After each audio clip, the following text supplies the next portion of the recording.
Existe uma verdade que Jesus ensinou com palavras simples, mas que poucos compreendem na prática. Mas buscai primeiro o reino de Deus e a sua justiça, e todas essas coisas vos serão acrescentadas.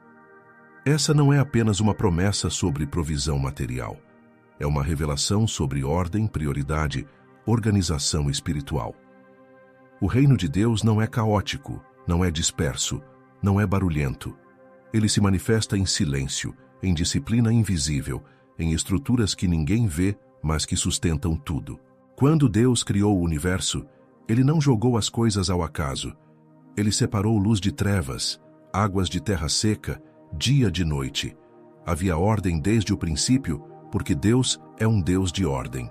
E quando você olha para a sua vida hoje, a bagunça que reina na sua casa, na sua mente, na sua agenda lotada de compromissos vazios, na gaveta que você não abre há meses porque sabe o caos que encontrará lá dentro, você percebe que essa desordem não é só física, ela é espiritual. Ela é o reflexo visível de uma vida que perdeu o centro, que trocou a presença de Deus pela correria do mundo, que substituiu o silêncio transformador pela gritaria das redes sociais, das notificações sem fim, das urgências fabricadas. O problema da geração atual não é falta de informação sobre organização. Existem 1000 métodos, aplicativos, vídeos ensinando como arrumar gavetas. O problema é que ninguém quer organizar em silêncio. Todo mundo quer postar a transformação, mostrar o antes e depois, colecionar likes pela mudança. Mas a verdadeira organização, aquela que liberta, que cura, que transforma de dentro para fora, acontece longe dos holofotes. Acontece quando você está sozinho diante de Deus, reconhecendo que precisa de ordem não só no armário, mas na alma. Você acorda todos os dias correndo atrasado, tropeçando nas próprias coisas espalhadas pelo chão, procurando a chave do carro que sumiu de novo, gritando com os filhos porque eles não acham o material da escola, chegando no trabalho já exausto antes mesmo de começar. A sua casa virou um depósito de coisas que você nem lembra por que comprou.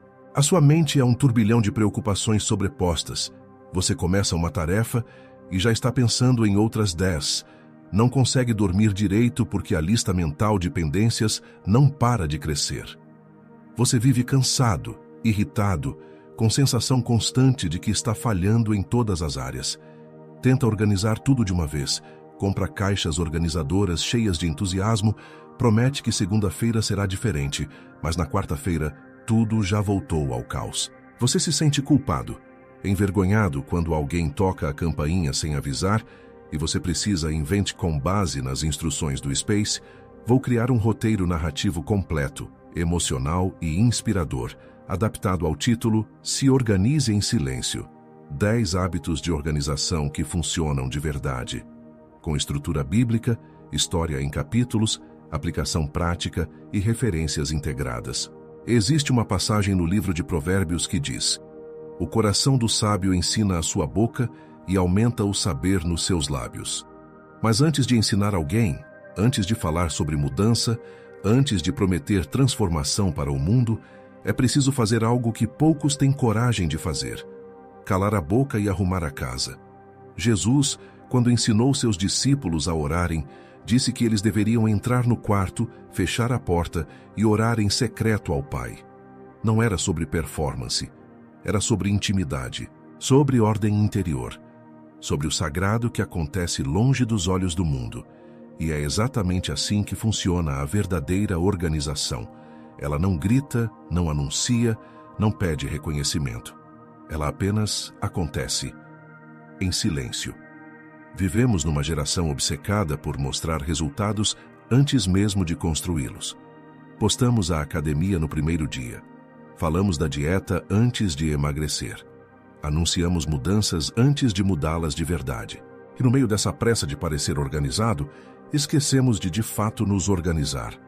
A Bíblia chama isso de andar segundo a carne, quando você vive na aparência, na superfície, tentando impressionar outros, enquanto por dentro tudo está caindo aos pedaços. O problema não é a bagunça física, é a bagunça espiritual.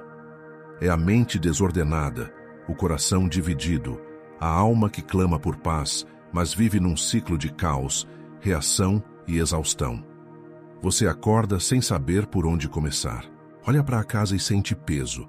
Olha para a agenda e sente culpa. Olha para os sonhos e sente distância.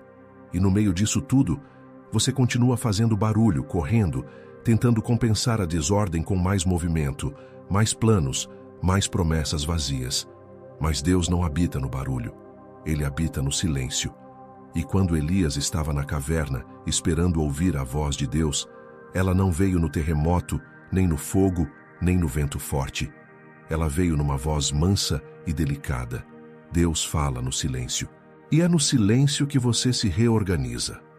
Porque organizar a vida não é sobre listas bonitas, aplicativos de produtividade ou métodos milagrosos. É sobre mordomia. É sobre reconhecer que tudo o que você tem, seu tempo, sua casa, seu corpo, sua mente, suas finanças, seus relacionamentos, foi confiado a você por Deus. E Ele não pergunta se você falou sobre ser organizado. Ele pergunta: você foi fiel com o que eu te dei? A desorganização, segundo estudos de neurociência, eleva os níveis de cortisol no corpo, o hormônio do estresse, mantendo você em estado de alerta constante, mesmo quando não há ameaça real. Isso afeta sono, imunidade, humor, relacionamentos e até a capacidade de tomar decisões. Pesquisadores como James Clear, autor de Hábitos Atômicos, afirmam que pequenas mudanças consistentes criam transformações duradouras, porque o cérebro humano funciona por repetição, não por intensidade. Mas aqui está o detalhe espiritual que a ciência não explica sozinha. A repetição sem propósito gera rotina morta. A repetição com fé gera adoração. E quando você organiza sua vida como um ato de obediência a Deus, cada gaveta arrumada, cada compromisso honrado, cada manhã bem começada se torna uma oração silenciosa. Você não está apenas limpando a casa, você está preparando o templo, porque seu corpo, sua mente, sua rotina, tudo isso é morada do Espírito Santo. E Deus é Deus de ordem, não de confusão. Beatriz tinha 34 anos e morava sozinha num apartamento pequeno no centro de São Paulo. De fora, ela parecia estar bem. Trabalhava como assistente administrativa, pagava as contas, mantinha as aparências. Mas por dentro, a vida dela era um colapso silencioso. A casa estava sempre bagunçada, roupas limpas misturadas com sujas, louça empilhada na pia há dias, papéis espalhados pela mesa. E o pior, ela não conseguia mais encontrar paz dentro de casa. Cada vez que abria a porta, sentia um aperto no peito. Não era só a bagunça física, era a sensação de estar desmoronando e ninguém saber. Beatriz acordava todos os dias atrasada, corria para o trabalho sem café da manhã, passava o dia inteiro ansiosa, achando que tinha esquecido algo importante. E quando voltava para casa à noite, sentava no sofá, abria o celular e ficava rolando a tela até adormecer. No dia seguinte, tudo se repetia. Ela não sabia como sair daquilo. Já tinha tentado arrumar a casa várias vezes, mas no dia seguinte, tudo voltava ao caos. Ela não entendia que o problema não era a falta de arrumação, era a falta de intenção. Um sábado de manhã, Beatriz foi até a padaria. Na fila, ela encontrou Dona Célia, uma senhora que morava no mesmo prédio. Ela conhecia Dona Célia de vista, mas nunca tinha conversado de verdade. A senhora era discreta, gentil, sempre com um sorriso tranquilo. Beatriz reparou que ela comprava pão fresco, frutas, flores. Pequenos gestos de quem cuida do próprio espaço. Enquanto esperavam, Dona Célia olhou para Beatriz e perguntou com carinho: "Tudo bem com você, filha?" A pergunta pegou Beatriz de surpresa. Ela quase disse sim, mas algo no olhar daquela mulher a desarmou. Ela respondeu baixo: "Não sei, Dona Célia. Acho que estou meio perdida." A senhora sorriu e disse: "Às vezes a gente se perde porque fica olhando para fora. Quando você volta para dentro com calma, as coisas começam a fazer sentido de novo."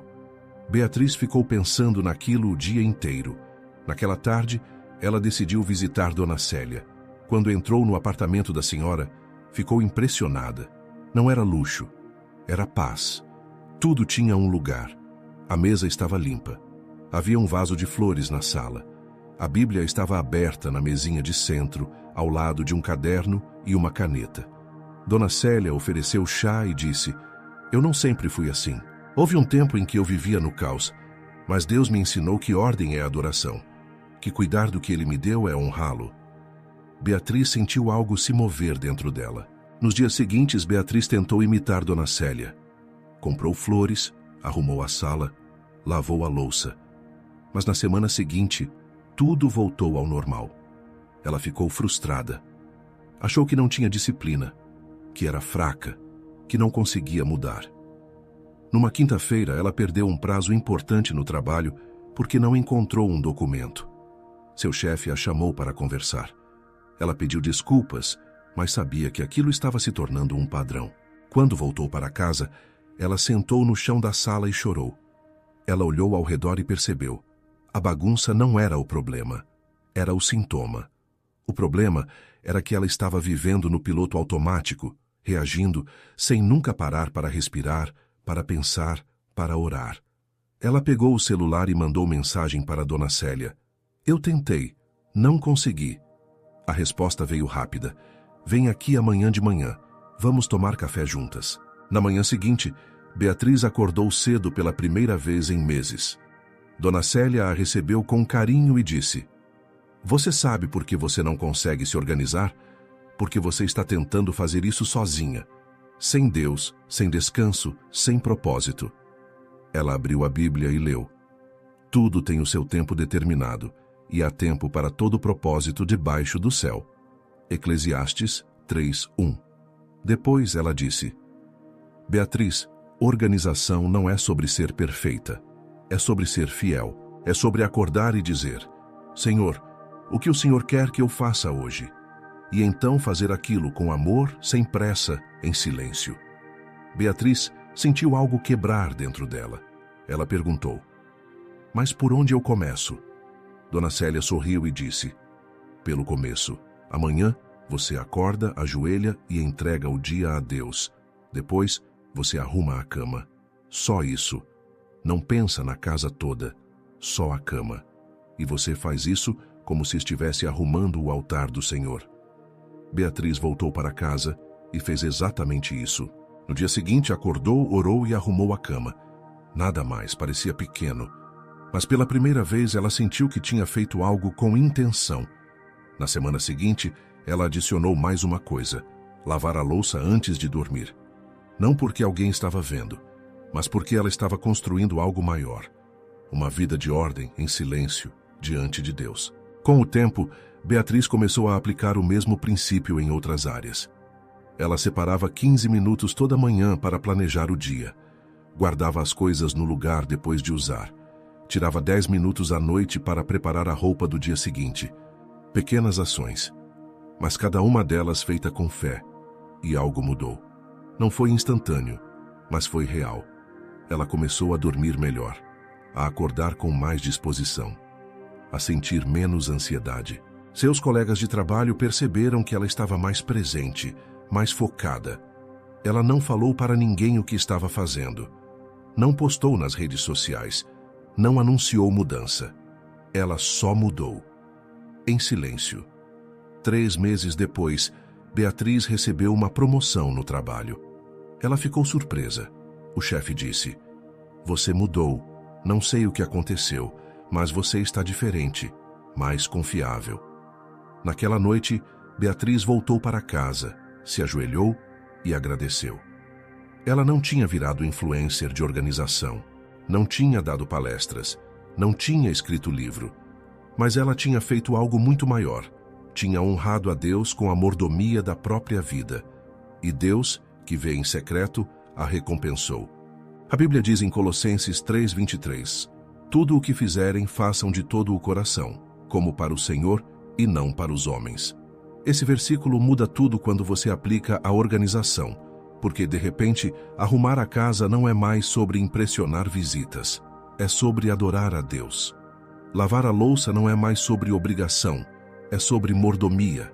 Planejar o dia não é mais sobre produtividade, é sobre fidelidade.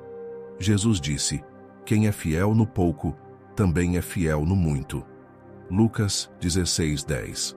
E a organização é exatamente isso, fidelidade no pouco.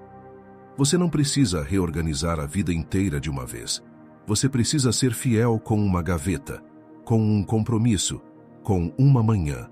E Deus constrói o resto. O apóstolo Paulo escreveu aos Coríntios: porque Deus não é Deus de confusão, mas de paz.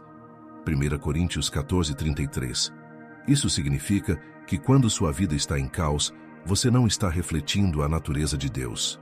Mas quando você coloca a ordem, quando você cuida do que Ele te deu, quando você honra o tempo, o espaço, os recursos, você está refletindo o caráter do Criador. E tem mais. Organização é um ato profético. É dizer ao mundo que você confia em Deus, que você não precisa viver no desespero, que você não é controlado pelo caos, que você tem um Pai que sustenta todas as coisas e que te ensinou a viver com sabedoria. Estudos em neurociência mostram que ambientes organizados reduzem a sobrecarga sensorial do cérebro, permitindo maior foco e clareza mental. Joseph Ferrari, professor de psicologia da Universidade DePaul, afirma que quase todos os problemas de saúde mental decorrentes da desorganização podem ser melhorados com organização, aumentando a produtividade e a qualidade de vida. Wendy Wood, especialista em hábitos, destaca que o ambiente é um dos fatores mais poderosos para moldar comportamentos automáticos e consistentes. James Clear, em Hábitos Atômicos, ensina que a repetição de pequenos comportamentos consistentes é o que forma hábitos duradouros. Marie Kondo, em A Mágica da Arrumação, fala sobre manter apenas o que traz alegria, eliminando o excesso. Napoleon Hill, em Pense e Enriqueça, mostra que a mente organizada é capaz de atrair oportunidades porque está preparada para reconhecê-las. Hal Elrod, em O Milagre da Manhã, defende que a forma como você começa o dia determina como você vive o dia e que rotinas matinais organizadas mudam vidas. Todos esses princípios se conectam com a sabedoria bíblica. Deus criou o mundo com ordem, separou luz de trevas, dia de noite, terra de água, e viu que tudo era bom. Ele nos chama para refletir essa ordem em nossas vidas. Então, como você vive isso hoje? Como você transforma a organização em adoração? Primeiro, você entende que organização não é estética, é espiritual. Não é sobre casa de revista, é sobre mordomia do que Deus te confiou. Depois você age em silêncio, sem anunciar, sem esperar aplausos, só você e Deus. Você começa o dia com Ele. Acorda, ajoelha, entrega o dia. Pede sabedoria para administrar o tempo. Pede força para ser fiel no pouco. Você arruma a cama como se fosse um altar. Você lava a louça como se fosse servir a Cristo. Você organiza o guarda-roupa como se estivesse honrando o corpo que é templo do Espírito Santo. Você planeja a semana, não por ansiedade, mas por fé. Porque você confia que Deus te deu tudo o que você precisa para cumprir o propósito que Ele tem para você. Você elimina o excesso. Não só objetos, mas compromissos, relacionamentos tóxicos, distrações. Tudo o que rouba sua paz. Você guarda as coisas no lugar. Não por perfeccionismo, mas por respeito ao que Deus te deu. Você separa um tempo semanal para revisar, limpar, reorganizar. Não como fardo, mas como tempo de adoração. Você honra o dinheiro que Deus te deu. Organiza as finanças, anota os gastos, dá o dízimo, poupa com fé. Você cuida do corpo, dorme na hora certa, come com sabedoria, move o corpo com gratidão. E você faz tudo isso em silêncio. Porque quem precisa saber, já sabe. Deus vê. Ele vê quando você acorda cedo para orar em vez de rolar o feed. Ele vê quando você arruma a casa mesmo cansado. Ele vê quando você honra o compromisso mesmo quando ninguém está olhando. E Ele recompensa. Não com aplausos, mas com paz, com clareza, com propósito, com fruto. Aqui estão os 10 hábitos de organização que funcionam de verdade. porque estão enraizados em princípios bíblicos e validados por pesquisa científica. Primeiro, acorde e entregue o dia a Deus antes de tocar no celular. Essa é a fundação de tudo. Você não começa o dia reagindo ao mundo. Você começa respondendo a Deus. Segundo, arrume a cama assim que levantar. Esse pequeno ato cria momentum psicológico e espiritual. Você já fez algo. Você já honrou o espaço que Deus te deu. Terceiro, prepare a noite anterior. Roupa, marmita, bolsa, materiais. Isso elimina decisões desnecessárias pela manhã e libera energia mental para o que importa. Quarto, limpe enquanto usa. Lave a louça depois de comer. Guarde a roupa depois de trocar. Não deixe para depois. Mordomia é contínua. Quinto, tenha um lugar fixo para cada coisa. Chave, carteira, documentos. Quando tudo tem lugar, você não perde tempo procurando. Você ganha paz. Sexto, elimine o excesso. Doe o que você não usa. Jogue fora o que está quebrado. Desapegue do que não tem propósito. Ter menos é ter mais clareza. Sétimo, planeje a semana no domingo à noite. Olhe os compromissos. Ore sobre eles. Ajuste se necessário. Você não está à mercê da agenda. Você está administrando com sabedoria. Oitavo, reserve 15 minutos no fim do dia para revisar. O que você fez? O que ficou pendente? O que você aprendeu? Isso cria consciência e melhora a fidelidade. Nono, guarde um dia para limpeza profunda. Não precisa ser perfeito, mas precisa ser intencional. Sábado ou domingo, dedique algumas horas para cuidar do espaço físico como ato de adoração. Décimo, faça tudo em silêncio. Não conte para ninguém. Não poste. Não busque validação. Apenas seja fiel. Deus vê, e Ele recompensa. Pai, eu reconheço que tudo o que tenho vem de Ti. Meu tempo, minha casa, meu corpo, minha mente, tudo é Teu. Perdoa-me por ter vivido no caos, por ter desperdiçado o que Tu me confiaste. Hoje eu escolho honrar-Te com a forma como cuido do que Tu me deste. Ensina-me a ser fiel no pouco. Ensina-me a organizar minha vida como um ato de adoração. Que eu não busque aplausos, mas apenas agradar-Te. Que eu viva em ordem, em paz, em silêncio diante de Ti. Em nome de Jesus. Amém. E se você quer se aprofundar ainda mais nesses princípios de transformação silenciosa e mordomia fiel, eu recomendo fortemente que você conheça O Poder do Hábito, de Charles Duhigg, e Hábitos Atômicos, de James Clear. Esses livros vão te mostrar a ciência por trás da construção de rotinas que realmente duram. E se você quer entender como prosperidade, organização e mentalidade se conectam, dê uma olhada em A Ciência de Ficar Rico, de Wallace Wattles, disponível no shopping do YouTube. Esses recursos são ferramentas poderosas para quem quer evoluir com ação em silêncio diante de Deus,